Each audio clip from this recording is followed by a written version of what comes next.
Did you buy something on Temu that wasn't quite right?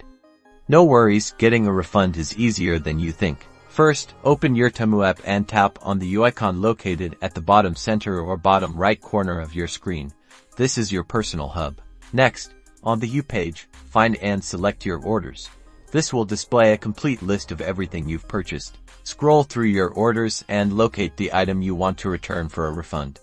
Once you found it, tap on that order to view the details. Now, look for the Return Refund button. It's usually located near the bottom of the order details page. Tap on it to begin the refund process. Select the reason why you're returning the item. Be as specific as possible. Common reasons include item not as described, wrong item, or damaged item.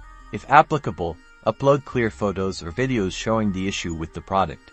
This can significantly speed up the refund process. Review all the information you've provided and then tap the Submit button. Temu will then review your request. You can track the status of your refund in your order details. Temu typically processes refunds within a few days. And that's it. You've successfully requested a refund from Temu.